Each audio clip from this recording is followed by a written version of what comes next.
नमस्कार मित्रांनो, RS अकॅडमीमध्ये आपल्या सर्वांचं सहर्ष स्वागत आहे. मित्रांनो, हिंगोली आणि बीड जिल्ह्याची जी भरती प्रक्रिया आहे ती पूर्ण झालेली आहे आणि आता राहिलेल्या जिल्ह्यांची जी भरती प्रक्रिया आहे त्यामध्ये सुरुवातीला रायगड आणि कोल्हापूरची जी भरती प्रक्रिया आहे ती अंतिम टप्प्यामध्ये आहे आणि अशाच पद्धतीनं बाकीचे जे काही जिल्हे राहिलेले आहेत त्या जिल्ह्यांची भरती प्रक्रिया सुद्धा येत्या जून जुलैपर्यंत या ठिकाणी कंप्लीट होणार आहे. त्यामुळे जे विद्यार्थी या पोलीस पाटील पदाची तयारी करत आहेत त्यातले बरेचसे विद्यार्थी या ठिकाणी वारंवार मला मेसेज कॉल करून विचारतात की सर या भरतीसाठी नेमकी डॉक्युमेंट काय लागणार आहेत. तर जे विद्यार्थी आहेत ते विद्यार्थी भरती प्रक्रियेला सुरुवात झाल्यानंतर डॉक्युमेंट काढण्याच्या पाठीमागे लागतात आणि मग त्यांची धावपळ उडते. त्याचसोबत काही मुलं चुकीचे डॉक्युमेंट या ठिकाणी जोडतात आणि त्यामुळं लेखी परीक्षेमध्ये पात्र होऊन सुद्धा शेवटी निवडीच्या वेळेला मात्र ते या भरती प्रक्रियेमधून बाद होतात, म्हणजेच अपात्र होतात. तर असं होऊ नये म्हणून तुमच्याकडे आत्ता वेळ आहे आणि या वेळेचा सदुपयोग करून मी जी तुम्हाला डॉक्युमेंट आज सांगणार आहे ती सगळी डॉक्युमेंट तुम्हाला तयार ठेवायची आहेत. तुमच्याकडे अभ्यासासाठी चांगला वेळ आहे. त्याच पद्धतीने हे जे डॉक्युमेंट आहेत हे डॉक्युमेंट काढण्यासाठी सुद्धा तुमच्याकडे चांगल्या पद्धतीचा वेळ आहे. तर संपूर्ण डॉक्युमेंट जे आहेत ते डॉक्युमेंट तुम्हाला या ठिकाणी तुमच्याकडे असणं आवश्यक आहे आणि भरती प्रक्रिया या महिन्यामध्ये सुरू होणार आहे. त्यामुळं तुमच्याकडे जी प्रमाणपत्र असणार आहेत ती या चालू वर्षाची असणं आवश्यक आहे. तर आता याच्यामध्ये आपण एक एक करून या ठिकाणी डॉक्युमेंट बघूया. बघा, जी तुमची पोलीस पाटील पदाची जी परीक्षा आहे ती परीक्षा या ठिकाणी 10वी वरती होणार आहे. त्यामुळे तुमच्याकडे 10वीचं गुणपत्र आणि प्रमाणपत्र असणं कंपल्सरी आहे. म्हणजे जर 10वीचं गुणपत्र किंवा प्रमाणपत्र तुमच्याकडे नसेल तर तुम्ही या पोलीस पाटील पदासाठी पात्र नाही आहात किंवा त्यासाठी तुम्हाला फॉर्म भरता येणार नाही. पण तुमच्याकडे 10वीचं गुणपत्र आणि प्रमाणपत्र जरी असेल तरी सुद्धा तुमच्याकडे 12वी किंवा तुमची पदवी किंवा पदव्युत्तर पदवी त्याचसोबत अनेक तुमच्याकडे काही एक्सपिरियन्स असेल, म्हणजे सामाजिक क्षेत्रामध्ये काम केलेलं किंवा NSSचं प्रमाणपत्र असेल, माजी सैनिकचं प्रमाणपत्र असेल किंवा तुमच्याकडे होमगार्डचं जर सर्टिफिकेट असेल तर ती सर्टिफिकेट जी एक्स्ट्राची आहेत ती सुद्धा तुमच्याकडे जर असतील तर ती सुद्धा तुम्हाला चांगल्या पद्धतीने या ठिकाणी तयार ठेवायची आहेत. परंतु सगळ्यात महत्त्वाची जी गोष्ट आहे ती म्हणजे तुमच्याकडे 10वीचं गुणपत्र असणं आवश्यक आहे. आता मित्रांनो, तुमची जी भरती आहे ती 10वी वरती आहे आणि तुमचं जे शिक्षण आहे ते शिक्षण कधी बघितलं जातं, ज्या वेळेला विद्यार्थ्यांना समान मार्क्स पडतात आणि मग समान मार्क्स पडल्यानंतर ज्या वेळेला त्यांची निवड करायची असते त्यावेळेला तुमचं हे शिक्षण अतिशय महत्त्वाचं आहे. मागच्या व्हिडिओमध्ये सुद्धा मी सांगितलेलं आहे. आपल्या यूट्यूब चॅनलवरती जाऊन ते व्हिडिओ तुम्ही बघू शकता. पण 10वी नंतर तुम्हाला जे बाकीचे डॉक्युमेंट आहेत, पदवी, पदव्युत्तर पदवी वगैरे या सगळ्या गोष्टींचे डॉक्युमेंट तुम्हाला या ठिकाणी, म्हणजे जेवढं शिक्षण तुमचं जास्त असणार आहे तेवढं तुमच्यासाठी चांगलं असणार आहे. म्हणून जेवढं तुमचं शिक्षण झालेलं आहे त्याची जी गुणपत्रक आहेत आणि प्रमाणपत्र आहेत ती तुम्हाला या ठिकाणी तयार ठेवायची आहेत. विद्यार्थी काय करतात की 10वी वरती फॉर्म भरतात पण त्यांच्याकडे गुणपत्रक असतं, प्रमाणपत्र असत नाही. काही जणांच्याकडे प्रमाणपत्र असतं, गुणपत्रक असत नाही. तर मित्रांनो, आता जर तुमच्याकडे हे नसेल तर ते तुम्ही अवेलेबल करा. त्यासाठी जी काही प्रोसेस आहे ती प्रोसेस करा आणि तुम्हाला प्रत्येक, म्हणजे तुमची 10वी, 12वी, पदवी, पदव्युत्तर पदवी या ज्या काही गोष्टी आहेत त्याचे जे गुणपत्रक आहेत आणि त्याचे जे प्रमाणपत्र आहेत ते तुम्हाला या ठिकाणी रेडी ठेवायचे आहेत. ही गोष्ट लक्षात ठेवा. आता दुसरी महत्त्वाची गोष्ट की तुम्हाला माहिती आहे की जालना जिल्ह्याची पोलीस पाटील भरती झाली, त्यानंतर हिंगोली पोलीस पाटील पदाची भरती झाली आणि त्याच्यामागं अनेक भरती प्रक्रिया या ठिकाणी पार पडल्या. त्याच्यामध्ये लेखी परीक्षा जी होती ती 80 गुणांची होती आणि मुलाखत जी होती ती 20 गुणांची होती आणि कुठेही असा क्रायटेरिया नव्हता की मुलाखतीला तुमचे डॉक्युमेंट चेक केले जात होते. म्हणजे डॉक्युमेंटला मार्क्स जे आहेत ते डॉक्युमेंटला मार्क जे आहेत ते मुलाखतीला कुठल्याही परीक्षेमध्ये देण्यात आलेले नव्हते. परंतु बीड जिल्ह्यानं काय केलं होतं की भ्रष्टाचार होऊ नये, काही करप्शन होऊ नये आणि भरती प्रक्रियेमध्ये गोंधळ निर्माण होऊ नये म्हणून त्यांनी काय केलं की मुलाखतीमध्ये काय केलं, हे जे डॉक्युमेंट आहे या डॉक्युमेंटला मार्क दिले. म्हणजे 10वीला 5 मार्क दिले, 12वीला 3 मार्क दिले, पदवीला 3 मार्क दिले, पदव्युत्तर पदवीला 3 मार्क दिले आणि तुमच्या एक्स्ट्रा ॲक्टिव्हिटी ज्या आहेत जसं की माजी सैनिक किंवा पोलीस पाटलांचा वारस यासाठी 3 गुण, अशा पद्धतीने त्यांनी तो गुणदान तक्ता तयार केला. आता त्याच्यामध्ये त्या प्रक्रियेला जे आहे ते कोर्टामध्ये आव्हान देण्यात आलेलं आहे. आता जो काही निकाल येईल त्याच्यावरती आपल्याला ते लक्ष द्यायचं आहे आणि मग त्यानंतर जी भरती प्रक्रिया आहे त्याचं नेमकं काय होणार आहे हे आपल्याला कळेल. परंतु कुठल्याही भरतीमध्ये असं झालेलं नव्हतं. एकमेव बीड पोलीस पाटील भरतीमध्ये झालेलं आहे आणि तशी जर वेळ उद्या तुमच्यावरती आली तर तुम्हाला चांगल्या पद्धतीने मार्क्स घेता यावे म्हणून तुमच्याकडे 10वी सोडून जर अजून कोणती डॉक्युमेंट असतील तर ते डॉक्युमेंट तुम्हाला या ठिकाणी जोडायचे आहेत. ही झाली पहिली गोष्ट. दुसरी गोष्ट की तुमचा रहिवासी दाखला, ज्याला आपण डोमिसाईल सर्टिफिकेट म्हणतो, तर ते डोमिसाईल सर्टिफिकेट मित्रांनो तुम्हाला तहसील कार्यालयाचं असणं आवश्यक आहे. त्याच्यावरती वय व अधिवास प्रमाणपत्र लिहिलेलं असतं, तेच प्रमाणपत्र या ठिकाणी तुम्हाला जोडायचं आहे. आणि सगळ्यात महत्त्वाची गोष्ट की हे जे दाखले मी तुम्हाला सांगतो, जे दाखले तुम्हाला तयार ठेवायचे आहेत, ते दाखले किंवा ती कागदपत्र तुमची चालू वर्षाची असणं आवश्यक आहे. म्हणजे जातीचा दाखला वगैरे या सगळ्या गोष्टी परमनंटली असतात, त्याचा काही संबंध नाही. परंतु जो तुमचा रहिवासी दाखला आहे, तो दाखला मात्र या ठिकाणी चालू वर्षाचा असणं, म्हणजे तुमच्या फॉर्मची शेवटची तारीख जी आहे फॉर्म भरण्याची, त्या शेवटच्या तारखेच्या आतमधली कागदपत्र तुमच्याकडे असणं आवश्यक आहे. त्यानंतर तिसरी जी गोष्ट आहे, तुमच्याकडे आधार कार्ड असणं आवश्यक आहे आणि मोबाईल क्रमांक असणं आवश्यक आहे. आता आधार कार्ड तुम्ही फॉर्म भरत असताना ज्या काही विवाहित महिला असू द्यात किंवा अविवाहित महिला असू द्यात, त्यांनी काय करायचं आहे, आपल्या वडिलांच्या नावे या ठिकाणी फॉर्म भरायचा आहे. त्यामुळे त्यांच्याकडे जे आधार कार्ड आहे ते वडिलांचंही चालतं आणि पतीचं सुद्धा या ठिकाणी चालून जातं. परंतु फॉर्म भरत असताना मात्र जर वडिलांच्या नावे भरला तर तुम्हाला वडिलांच्याकडचं आधार कार्ड असणं आवश्यक आहे. त्यानंतर बघा, वैद्यकीय प्रमाणपत्र, चारित्र्य प्रमाणपत्र आणि लहान कुटुंबाचं जे प्रमाणपत्र आहे, त्यापैकी आपण वैद्यकीय प्रमाणपत्र आणि चारित्र्य प्रमाणपत्र ही प्रमाणपत्र सध्या लागत नाहीत.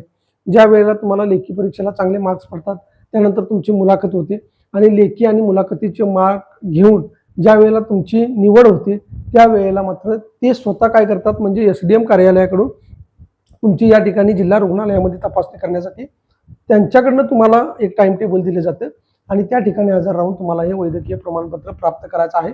त्याच पद्धतीनं जे चारित्र्य प्रमाणपत्र आहे, म्हणजे तुमचं चारित्र्य निष्कलंक आहे याबाबतचं जे पोलीस स्टेशनचं प्रमाणपत्र आहे, ते सुद्धा SDM कार्यालयाकडून एक अहवाल पोलीस स्टेशनला प्राप्त होतो आणि मग पोलीस स्टेशनचा अहवाल SDM ऑफिसला गेल्यानंतर त्या ठिकाणी हे चारित्र्य प्रमाणपत्र गेल्यानंतर तुम्हाला या ठिकाणी नियुक्ती दिली जाते. त्यामुळे या प्रमाणपत्रांची सध्या गरज नाही.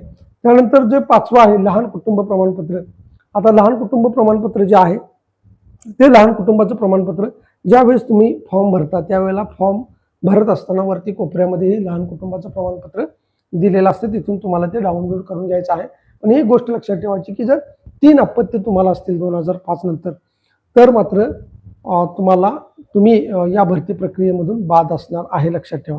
तर तुम्हाला 2 अपत्य असतील तरच फॉर्म भरता येणार आहे. आणि त्यात महत्त्वाची गोष्ट की जर तुम्हाला पहिलं अपत्य असेल आणि दुसरं अपत्य हे जर का जुळे असेल आणि मग त्यांची संख्या जर 3 होत असेल तर तुम्ही भरती प्रक्रियेमध्ये सेफ आहात. परंतु जर पहिल्यांदा जुळा असेल आणि नंतर जर का एखादा अपत्य तुम्हाला झालं असेल तर मात्र तुम्ही या भरती प्रक्रियेतून बाद असणार आहे. आणि मग केवळ 2 अपत्य असतील तर तुम्ही या भरती प्रक्रियेमध्ये सेफ आहे, तुम्हाला कुठलीही अडचण असणार नाही.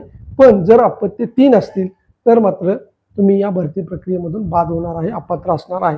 आणि चुकीची माहिती मित्रांनो कोणत्याही परिस्थितीमध्ये तुम्हाला दाखवायची नाही किंवा फॉर्म भरताना ती माहिती फिलअप करायची नाही.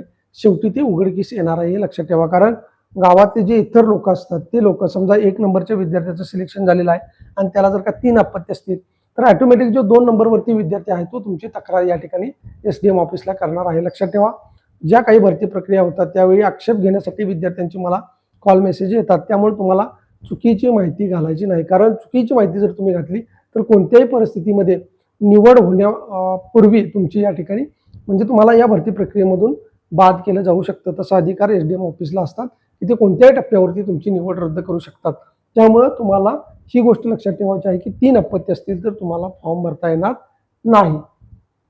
त्यानंतर जातीचा दाखला. आता जातीचा दाखला माहिती आहे, जे कॅटेगरीमधून येतात त्यांच्यासाठी जातीचा दाखला लागणार आहे. त्यानंतर नॉन क्रिमिलेअर.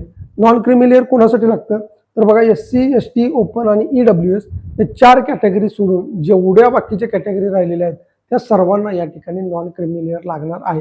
म्हणजे हे सुद्धा सर्टिफिकेट तुमच्याकडे असणं आवश्यक आहे. आणि दुसरी गोष्ट की रहिवासी दाखला जो आहे मित्रांनो, लक्षात ठेवा, जर विवाहित महिलांनी फॉर्म भरला असेल तर त्यांच्या वडिलांच्या नावे जर फॉर्म भरला असेल तर जे नॉन क्रिमिलेअर आहे ते नॉन क्रिमिलेअर तुमच्या वडिलांच्याकडचं चालतं.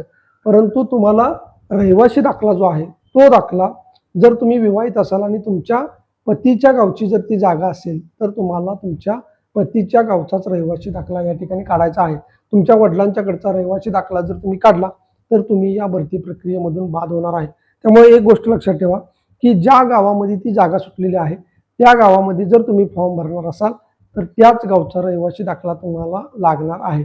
आणि दुसरी गोष्ट की तुमचं जर का लग्न झालेलं असेल आणि जागा जर माहेरला आलेली असेल तर तुम्हाला फॉर्म भरता येणार नाही. तुमचं लग्न झालेलं असेल तर तुम्ही पतीकडच्या गावामध्येच फॉर्म भरायचा आहे. आणि तिथलंच तुम्हाला रहिवासी प्रमाणपत्र काढायचं आहे. बाकी नॉन क्रिमिलियर जे आहे ते तुमच्या वडिलांच्याकडचं या ठिकाणी तुम्हाला काढायचं आहे. तर एवढी जी कागदपत्र आहेत ती तुम्हाला लागणार आहेत. पुन्हा एकदा सांगतो की 10वीचं सर्टिफिकेट म्हणजे गुणपत्र आणि प्रमाणपत्र, त्यानंतर रहिवासी दाखला तोही तहसील कार्यालयाचा पाहिजे, त्यानंतर आधार कार्ड, आधार कार्ड कारण तुमचा आधार नंबर त्यांना हवा असतो, त्याच्यावरती तुमचा फॉर्म भरला जातो, आणि मोबाईल क्रमांक की ज्याच्यावरती तुम्हाला मेसेज येतात, काही अपडेट येत असतात वगैरे वगैरे, OTP वगैरे येत असतो, त्यामुळे तुमचा स्वतःचा मोबाईल क्रमांक असणं आवश्यक आहे. वैद्यकीय प्रमाणपत्र आणि चारित्र्य प्रमाणपत्र सध्या तरी लागत नाही. लहान कुटुंबाचं प्रमाणपत्र जे आहे ते विवाहित मुलांच्यासाठी असतं, त्यामुळे त्यांनी ते तिथून डाउनलोड करायचं किंवा आपल्या टेलिग्राम चॅनलवरती सुद्धा ते उपलब्ध आहे. आणि जातीचा दाखला कुणाकुणाला जे विद्यार्थी कॅटेगरीमधनं आहेत त्यांच्यासाठी हा जातीचा दाखला असणार आहे. त्यानंतर नॉन क्रिमिलियर प्रमाणपत्र जे आहे SC ST ओपन आणि EWS यांच्यासाठी लागत नाही, तर जे बाकीचे आहेत त्या सर्वांना लागते.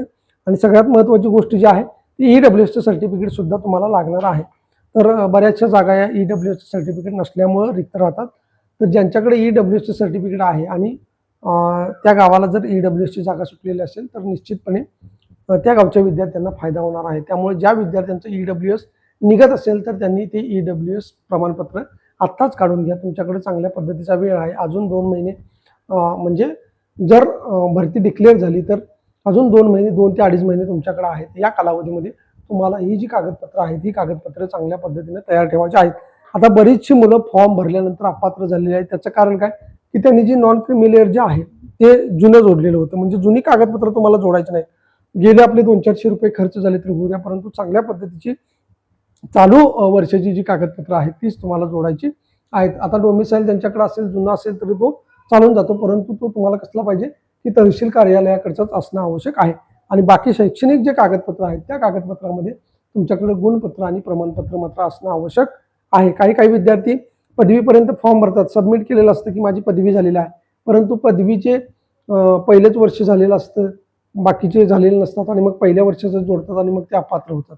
काही काहींनी काही काही जणांच्याकडे ते गुणपत्रक नसतं किंवा प्रमाणपत्र नसतं आणि मग तिथं फिलअप करत असताना तुम्ही पदवी किंवा पदव्युत्तर पदवी फिलअप करताय, परंतु तुमच्याकडे डॉक्युमेंट असत नाहीत आणि मग मुलाखतीच्या वेळेला ज्यावेळेस तुमचं डॉक्युमेंट व्हेरिफिकेशन होतं त्यावेळेला तुम्हाला या ठिकाणी अपात्र केलं जातं किंवा कोणी आक्षेप घेतला तर त्यावेळेला सुद्धा तुम्ही या ठिकाणी भरती प्रक्रियेमधून बाद होऊ शकता. त्यामुळे कोणत्याही परिस्थितीमध्ये जर काही आक्षेप आला, काही झालं तर तुम्ही या भरती प्रक्रियेमधून बाद होऊ नये म्हणून तुम्ही ही जी कागदपत्र आहेत ही कागदपत्र चांगल्या पद्धतीनं तयार ठेवायची आहेत, जेणेकरून भरती प्रक्रियेमध्ये कुठलाही अडथळा येणार नाही, तुमच्या निवड प्रक्रियेमध्ये कुठलाही अडथळा येणार नाही. कोणी कितीही आक्षेप घेऊ द्या, काही करू द्या, परंतु तुम्ही या कागदपत्राच्या दृष्टीने सक्षम असणं आवश्यक आहे.